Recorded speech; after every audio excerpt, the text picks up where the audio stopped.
Assalamualaikum warahmatullahi wabarakatuh. Selamat berjumpa kembali anak-anak TKJ. Bagaimana kabar kalian hari ini? Alhamdulillah, syukurillah. Segala puji bagi Allah yang telah berikan kenikmatan kita, nikmat untuk sehat, nikmat bisa beraktivitas, nikmat bisa belajar. Pagi ini kita akan melanjutkan materi kita di mata pelajaran administrasi infrastruktur jaringan. Kita akan membahas tentang routing statis. Apa itu routing statis? Nanti akan kita bahas lebih lanjut. Intinya, walaupun kalian sedang di rumah, tidak bisa mengakses perangkat di laboratorium, harusnya kalian bisa praktek menggunakan perangkat mikrotik seperti ini. Tapi karena kalian sekarang sedang belajar di rumah, maka kalian tetap bisa mempraktekkan teori tentang routing statis dengan menggunakan perangkat GNS3. Baik, kita langsung masuk ke materinya. Baik, sebelum kita membahas tentang apa itu routing statis, ada baiknya kita mengetahui dulu tentang konsep routing. Routing merupakan sebuah proses di mana router meneruskan paket yang dikirimkan oleh sebuah perangkat di dalam sebuah jaringan ke jaringan yang lain. Routing juga merupakan sebuah protokol yang digunakan untuk membuat jalur pengiriman paket dari satu jaringan ke jaringan yang lain. Routing merupakan sebuah rule atau aturan yang menggunakan IP address sebagai acuan dalam pengiriman paket data. Untuk jenis routing ada dua, yaitu routing statis dan routing dinamis. Routing statis, pengisian tabel routing itu dilakukan oleh seorang administrator secara manual. Kemudian kalau routing dinamis, pengisian tabel routing dilakukan oleh sistem secara otomatis. Setelah semua pengaturan di semua router sudah diinputkan dalam semua router, maka router akan melakukan update informasi tentang dirinya ke jaringan. Itulah routing dinamis. Kemudian apalagi yang digunakan di dalam proses routing? Salah satunya parameternya. Parameternya adalah destination. Yang kedua adalah gateway. Kemudian yang berikutnya adalah parameter resource. Kemudian yang berikutnya adalah distance. Distance ini angka yang menunjukkan urutan prioritas. Semakin kecil angkanya, maka semakin tinggi prioritasnya. Kemudian ada kelebihan dari routing statis. Karena sifatnya statis, maka lebih aman. Kekurangannya, ini lebih rumit. Karena setiap ada perubahan topologi, setiap ada perubahan konsep jaringan yang digunakan, maka harus diikuti dengan perubahan routing. Yang berikutnya, kita lanjut ke konfigurasi routing statis. Ada 4 tahapan dalam konfigurasi routing ini. Yang pertama adalah kita harus menganalisa atau memahami topologi jaringan yang akan kita buatkan routingnya. Yang kedua, tentu saja konfigurasi IP address.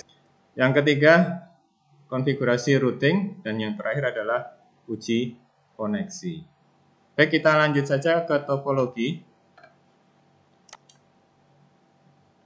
Topologi yang kita pakai jaringannya masih sederhana.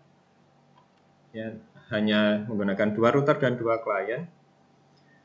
Routing yang akan kita buat di router 1 adalah route atau jalur dari router 1 menuju ke alamat 192.168.130.0. Kemudian routing yang kedua atau route yang kedua dari router 2 menuju ke network 192.168.100.0. Kemudian lanjutnya konfigurasi IP address. IP address Yang pertama kita konfigurasi pada router 1. Perintahnya adalah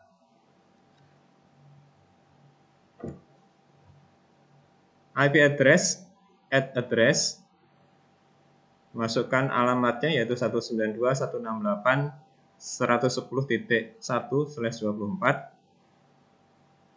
pada interface Ether 1. Demikian pula pada Ether 2 kita masukkan. Nah, untuk melakukan cek apakah sudah masuk, kita menggunakan perintah IP address print. Pada PC 1, kita konfigurasi dengan perintah IP 192.168.100.2/24, gateway-nya 192.168.100.1. Oke, sudah masuk.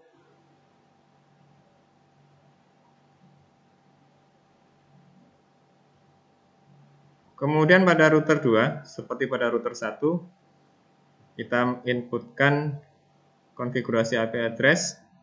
Selanjutnya, konfigurasi routing.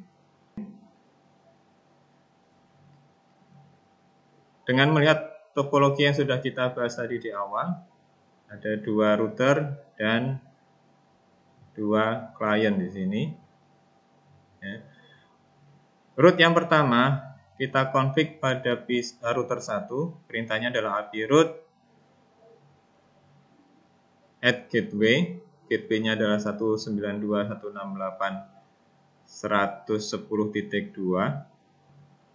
Destination address-nya adalah alamat dari network 192.168.130.0/24.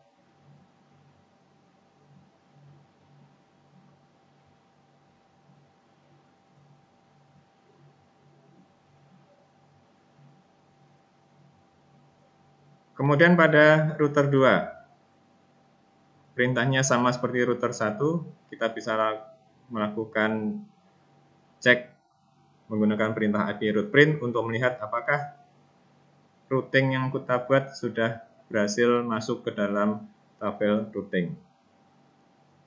Selanjutnya, setelah kita melakukan konfigurasi routing, kita melakukan uji koneksi.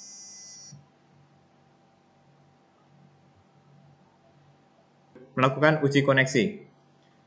Yang pertama, kita uji koneksi pada router 1, yaitu ping test ke router 2, PC 1 dan PC 2. Kita gunakan perintah ping ke alamat masing-masing perangkat tersebut.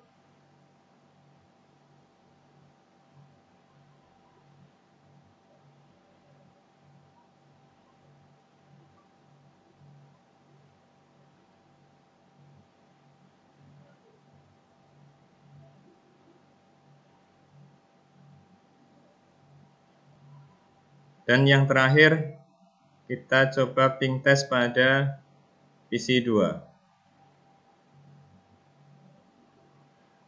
ke semua perangkat dan sudah berhasil reply. Dengan demikian, maka bisa kita simpulkan bahwa proses pembuatan routing statik di topologi seperti contoh ini sudah berhasil. Demikian tadi anak-anak semua pembahasan kita tentang routing statis. Ya, walaupun kalian tidak menggunakan perangkat aslinya seperti ini, kalian tetap bisa praktikum sendiri, praktikum mandiri, mencoba sendiri, dan berarti berharap kalian bisa mengimplementasikan teori tentang routing statis yang sudah disampaikan tadi ya, dengan topologi jaringan yang lebih kompleks lagi. Ingat, yang penting adalah analisa, kemudian tahapan-tahapan konfigurasi kalian terapkan dengan benar, insya Allah hasilnya akan sesuai dengan yang diharapkan. Demikian jumpa kita hari ini. Terima kasih. Assalamualaikum warahmatullahi wabarakatuh.